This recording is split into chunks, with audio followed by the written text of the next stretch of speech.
What if the unimaginable happened? What if World War III were to break out today? Imagine the scale of such a conflict, the alliances formed, the lines drawn. This isn't a topic to be taken lightly. It's a significant, thought-provoking subject, demanding an understanding of the current geopolitical climate. In this video, we will delve into the current geopolitical climate and potential alliances that could shape the battle lines of a third world war. Let's venture into this compelling exploration together. To understand the potential alliances, we first need to comprehend the current geopolitical climate. Geopolitics, in essence, is the study of how geography and economics influence international politics and relations. It's like a chessboard, where every move by a nation impacts others, shaping alliances, rivalries, and conflicts. Let's start with the major powers. The United States, China, and Russia are undoubtedly the heavyweights in this arena. The United States, as a superpower, has a wide network of alliances across the globe, primarily through NATO and its close relationships with countries such as Japan and South Korea. China, on the other hand, has been rapidly growing as an economic powerhouse. Its Belt and Road Initiative is creating new alliances, particularly with developing nations. Simultaneously, it has strained relationships, especially with neighboring countries over territorial disputes in the South China Sea. Russia, with its significant military prowess and energy resources, maintains a sphere of influence over several former Soviet states. Its relationships with the West have been tense, primarily due to disagreements over Ukraine and Syria. In addition to these major powers, regional powers like India, Brazil, and Iran play significant roles in their respective regions and can influence global dynamics. The relationships between these powers are complicated, to say the least. For instance, the United States and China are intertwined economically, but have significant strategic disagreements. Meanwhile, Russia and China share common interests in challenging U.S. dominance, but have historical mistrust. Various conflicts also exist between these nations. These range from territorial disputes, trade wars, to ideological differences. For instance, the U.S.-China trade war and Russia's annexation of Crimea have significantly strained their relationships with other nations. In the Middle East, conflicts like the Syrian civil war and the Israel-Palestine issue add another layer of complexity. These conflicts often draw in multiple powers, each with their interests and alliances. A clear understanding of these relationships is crucial to predict potential alliances in the event of a global conflict. Now let's move on to potential alliances that could form if World War III were to break out.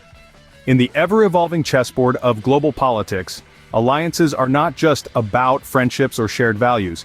They're strategic moves driven by shared interests, common enemies, and historical ties. If World War III were to occur, these factors would play a critical role in shaping the alliances. Let's start with the Asian powerhouses, China and Russia. Their relationship has been described as a marriage of convenience. They have a shared interest in countering American influence and have historically stood together against Western powers. This alliance could be strengthened in the face of a global conflict. In the Middle East, the complexity of alliances is quite apparent. Iran and Syria have a long-standing alliance based on mutual enemies and strategic interests. They both oppose the influence of the United States and its allies in the region. Meanwhile, the recent Abraham Accords have seen a warming of relations between Israel and several Arab states, including the United Arab Emirates and Bahrain. This could potentially lead to a new alliance driven by a shared concern over Iran's growing regional influence. In Europe, the North Atlantic Treaty Organization, better known as NATO, is a formidable alliance. It includes the United States, Canada, and 28 European countries. Its collective defense clause means an attack on one is an attack on all.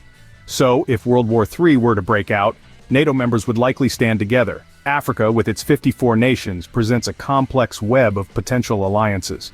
For instance, countries like Ethiopia and Eritrea, despite their historical conflicts, might find common cause against a shared enemy. In the Americas, the United States has traditionally held strong alliances with Canada and many Latin American countries. These alliances could be reinforced in the face of global conflict, given their proximity and shared democratic values.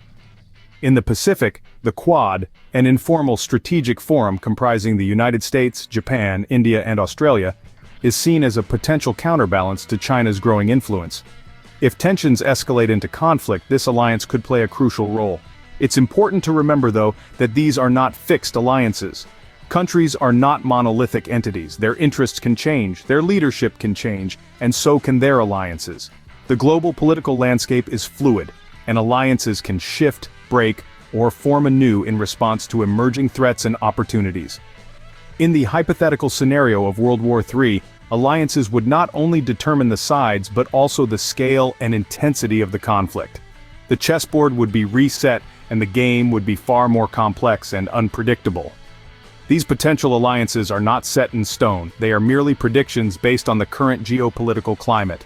The impact of a third world war would be catastrophic, to say the least. It's a sobering thought to contemplate, but it's crucial that we understand the potential ramifications. Imagine the economic fallout. The global economy, already interwoven and complex, would be thrown into chaos. Trade routes would be disrupted, stock markets would plummet, and currencies would destabilize. Countries would be plunged into recession, or worse, depression. The financial cost of warfare, combined with the destruction of infrastructure and the loss of human capital, would set back economic progress by decades. Then, there's the political fallout. Existing alliances could be shattered, while new, unexpected ones could form out of necessity or convenience. Governments could be overthrown, borders could be redrawn, and the global balance of power could shift dramatically. The political landscape would be unrecognizable, and the shockwaves of such changes would be felt for generations to come. But perhaps the most tragic consequence would be the human cost. Millions, possibly billions of lives could be lost. The scars of such a conflict would run deep, with survivors having to grapple with the trauma and loss. The social fabric of societies would be torn apart, and rebuilding would be an immense, perhaps impossible task. Moreover, in this age of nuclear weapons and other weapons of mass destruction, a third world war could potentially lead to an existential crisis for humanity. The devastation could be of such magnitude that recovery might not even be possible. Yet despite these grim possibilities, there is hope. It lies in our collective ability to learn from history, to choose diplomacy over conflict, and to strive towards a world where disputes are resolved through dialogue and mutual respect, not through the barrel of a gun. This is not a call to fear, but a call to action. It's a call to prevent history from repeating itself, to ensure that the lessons of the past are not forgotten, and to work tirelessly towards a future of peace and stability. World War III is a scenario that we must strive to prevent at all costs. We've covered a lot of ground today, so let's take a moment to summarize. At the heart of today's discussion is the question: who will fight whom if World War III breaks out? A grim prospect indeed, but one that can benefit from thoughtful analysis. Our journey into this complex topic began with an exploration of the current geopolitical climate. We discovered that the world is a chessboard, with nations as pieces, each with its own strategic interests and alliances. The key players on this board include established powers, emerging powers, and non-state actors, all maneuvering amidst a backdrop of economic, political, and social tensions. As we delve deeper into this intricate web of international relations, we identified potential alliances that could form in the event of a global conflict. We considered factors such as historical ties, shared ideologies, economic dependencies, and mutual defense pacts. It's clear that these alliances would not be simple formations, but rather intricate and fluid, shaped by the ebb and flow of global dynamics. Our discussion then turned to the potential impact of World War III. We contemplated the immense human cost, the devastation to infrastructure and the environment, the disruption of global economies, and the potential for technological warfare to take center stage. It's a chilling picture that underscores the importance of diplomacy and conflict prevention. However, it's crucial to remember that this is a hypothetical exploration. The world of today is vastly different from the world of the first two world wars. Globalization, the rise of non-state actors, the proliferation of nuclear weapons, and the interconnectedness of economies have all created a new set of rules. A third world war, if it were to happen, would not look like its predecessors. Moreover, it's worth noting that while conflict is a part of human nature, so is the desire for peace.